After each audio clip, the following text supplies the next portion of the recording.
এই মুহূর্তে আমি রয়েছি পাকিস্তানের সবথেকে সুন্দর একটি লেকে। Welcome to Attabad lake. Zip लाइनটা মেবি বন্ধ আছে আর পুরো कोई 6-7 घराना जो है जाया हो गया। যেটি সমুদ্র পৃষ্ঠ থেকে প্রায় 2000 মিটার উপরে। সিঙ্গেল সিটার যেটা নিজেই ড্রাইভ করতে পারবেন সেটার জন্য লাগে হচ্ছে 1500 রুপি। ল্যান্ডস্লাইডিং ঠেকাইতেই কিন্তু এই যে পাশের গার্ড তৈরি করা হয়েছে আর কি, ওদিক থেকে যেন এদিকে না পড়ে। তারা আমার চ্যানেলটি এখনও সাবস্ক্রাইব করেনি, তারা এখনই আমার চ্যানেলটি সাবস্ক্রাইব করে পাশে থাকা বেল বাটনটি অল করে দিন। আসসালামু আলাইকুম এভরিওয়ান, হুঞ্জা ভ্রমণের নবম পর্বে সবাইকে স্বাগতম। Long life Pak China friendship, পর বেশ কয়েকটা টানেল রয়েছে, সব মিলিয়ে হচ্ছে 7 kilometre. Welcome to Attabad lake. वो साइड पे ये पहाड़ पूरा गिर के पानी बंद करके ये झील बना हुआ है। पहले ये बहुत गहराई में था, नीचे पानी जा रहा था। जब तक ऊपर से ये आत्ताबाद स्लाइडिंग हो गया, स्लाइडिंग होने के बाद ये झील बन गया। वो जो चाइना होके फिर थोड़ा पानी क्रॉस कर दिया है, क्रॉस कर उसके बाद ये झील बना हुआ है। लेकिन ये पहाड़ पूरा कोई 6-7 घराना जो है जाया हो गया। 7 बंदे भी मर गया। 7 बंदे मर गए? 7 बंदे भी मर गया। ये अचानक से गिरा ना, बिल्कुल के समझ से बाहर था इधर।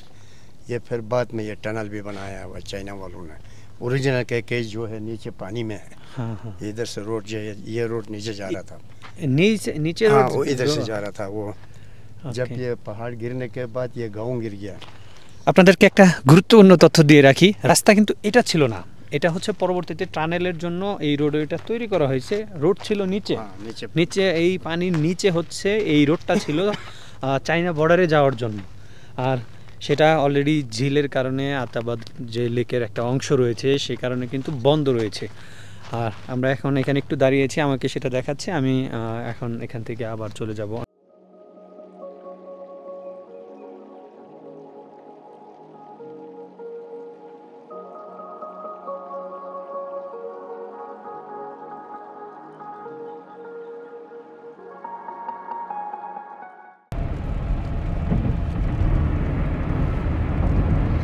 ল্যান্ডস্লাইডিং ঠেকাইতেই কিন্তু এই যে পাশের গার্ড তৈরি করা হয়েছে আর কি, ওদিক থেকে যেন এদিকে না পড়ে। পাশেই কিন্তু রয়েছে সেই আত্তাবাদ লেক। চলে আসলাম আত্তাবাদ লেক এরিয়াতে। এদিকটাই হচ্ছে লেক। টিকিট নিতে হবে যদি আমি বোটিং করি। বোটিং টিকিট কত পরে আমি সব কিছু আপনাদেরকে জানাবো। আর প্রত্যেকটা ট্যুরিস্ট স্পটেই কম বেশি শপ রয়েছে, যেটা পৃথিবীর প্রত্যেকটা দেশেই এরকম মানে কমন কিছু আপনি দেখতে পাবেন। খাবারের রেস্টুরেন্ট থেকে শুরু করে অ্যান্টিক জিনিসের দোকানপত্র। দেখেন রয়েছে বিভিন্ন ক্যাফে। জিপ লাইনটা মেবি বন্ধ আছে। মোটর বোট, এখানে বোটের প্রাইস দেয়া আছে, কোন বোট কত টাকা কত মিনিটের জন্য।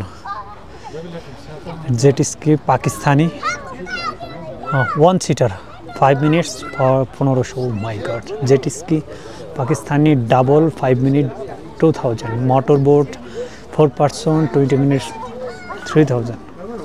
অনেক টাকা।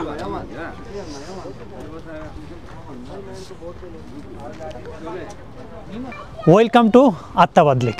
আর এই মুহূর্তে আমি রয়েছি পাকিস্তানের সবথেকে সুন্দর একটি লেকে, যেটি সমুদ্র পৃষ্ঠ থেকে প্রায় 2000 মিটার উপর। এখানে কিন্তু প্রচুর বোট রয়েছে, বোটিং করতে পারবেন আপনারা। 2 seater 4 seater 1 seater jet ski, অনেকগুলো টাইপের বোটিং অপশন রয়েছে। আপনারা এখানে বাজেট ফ্রেন্ডলি হিসাবে সবচেয়ে কমে পেয়ে যাবেন 1500 টাকায়। এই যে জেট স্কি দেখতে পাচ্ছেন, এই জেট স্কি হচ্ছে 2 सीटরের, ডাবল সিটার, এটা 5 মিনিটের জন্য 2000 রুপি। আর সিঙ্গেল সিটার যেটা নিজেই ড্রাইভ করতে পারবেন সেটার জন্য লাগে হচ্ছে 1500 রুপি। আর এর ছাড়া যা কিছু আছে 3000 3500 বা তার চেয়েও বেশি।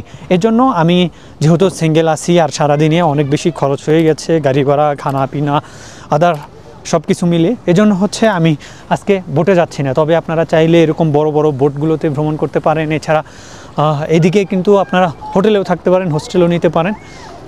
দারুণ কিছু অপশন রয়েছে এখানে, আপনারা উপভোগ করতে পারবেন।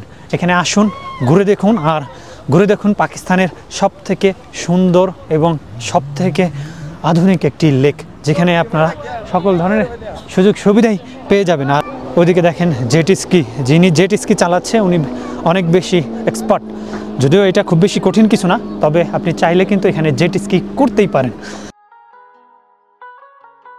আত্তাবাদ লেক হলো পাকিস্তানের গিলগিট বালতিস্তানের গোজাল অঞ্চলে অবস্থিত একটি লেক। লেকটির উৎপত্তি গিলগিট বালতিস্তানের হুঞ্জা উপত্যকার আত্তাবাদ গ্রামে একটি ভূমিধসের মাধ্যমে। 4 জানুয়ারি 2010-এ করিমাবাদের পূর্ব দিকে প্রায় 14 কিলোমিটার উজানে ঘটে যাওয়া একটি উল্লেখযোগ্য ভূমিধসের মাধ্যমে এই জলাশয়ের সৃষ্টি হয়। ভূমিধসের পর লেকটি স্থানীয় কারাকোরাম মহাসড়কটিকে ডুবিয়ে দেয়, যা 2015 সাল পর্যন্ত প্রায় বন্ধই ছিল। 2015 সালের সেপ্টেম্বরে এই নতুন রাস্তার টানেল না খোলা পর্যন্ত যানবাহনগুলো বার্জে পারাপার করা হতো। ভূমিধসে 20 জনের প্রাণহানি ঘটে এবং 5 মাস ধরে হুঞ্জা নদীর প্রবাহে বাধা সৃষ্টি করে। এটি উজানে অবস্থিত গ্রামগুলি থেকে প্রায় 6,000 বাসিন্দাদের বাস্তুচ্যুত করার ফলে অতিরিক্ত আরও 25,000 ব্যক্তি স্থলপথে পরিবহন রুটের ব্যাঘাতের কারণে আটকা পড়েছিল।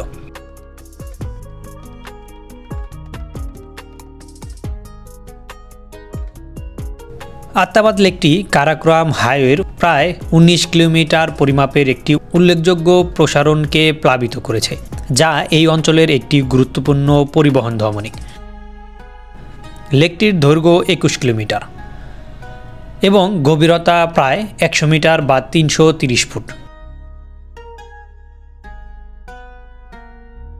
যখন এটি ভূমিধস হওয়ার পর বাঁধের উপর দিয়ে পানি প্রবাহিত হতে শুরু করে, তখন শিশকাট এলাকাটি সম্পূর্ণরূপে নিমজ্জিত হয় এবং আংশিকভাবে গুলমিট প্লাবিত হয়।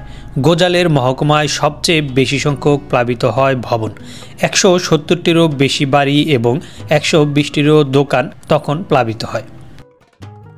কারাকোরাম মহাসড়ক অবরোধের কারণে বাসিন্দাদের খাদ্য ও অন্যান্য জিনিসপত্রের ঘাটতি ছিল সেই সময়। 18 জুন 2010 পর্যন্ত জলের স্তর বৃদ্ধি অব্যাহত ছিল। খারাপ আবহাওয়া অব্যাহত থাকায় খাদ্য, ওষুধ ও অন্যান্য পণ্য সরবরাহ বন্ধ হয়ে যায়। এই ভূমিধসের কারণে কারাকোরাম হাইওয়ের একাংশ পানিতে তলিয়ে যায়। 14 সেপ্টেম্বর 2015 তারিখে পাকিস্তানের প্রধানমন্ত্রী মিয়া নওয়াজ শরীফ লেকের পাশে এই নতুন হাইওয়েটি উদ্বোধন করেন। বর্তমানে আত্তাবাদ লেকটি হুঞ্জার একটি জনপ্রিয় ভ্রমণ গন্তব্য হিসাবে পরিচিত হয়ে উঠেছে। এই লেকে রয়েছে বিভিন্ন ওয়াটার অ্যাক্টিভিটিসের সুবিধা, যেমন বোটিং, জেট স্কিং এবং মাছ শিকার থেকে শুরু করে বিভিন্ন শীতকালীন অ্যাক্টিভিটিস। সারা বছরই দেশি বিদেশি পর্যটকদের সমাগম ঘটে এই আত্তাবাদ লেকে।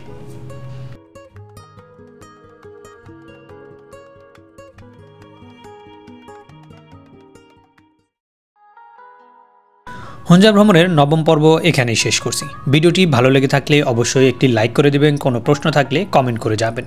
সেই সাথে ভিডিওটি বন্ধুদের সাথে শেয়ার করার অনুরোধ রইল। আর আপনি যদি এখনও আমার চ্যানেলটি সাবস্ক্রাইব না করে থাকেন, তাহলে অবশ্যই চ্যানেলটি সাবস্ক্রাইব করে পাশে থাকা বেল বাটনটি অল করে দিবেন। দেখা হবে গিলগিট বালতিস্তানের পরবর্তী ব্লগে। সে পর্যন্ত সবাই ভালো থাকুন, সুস্থ থাকুন। আল্লাহ হাফেজ।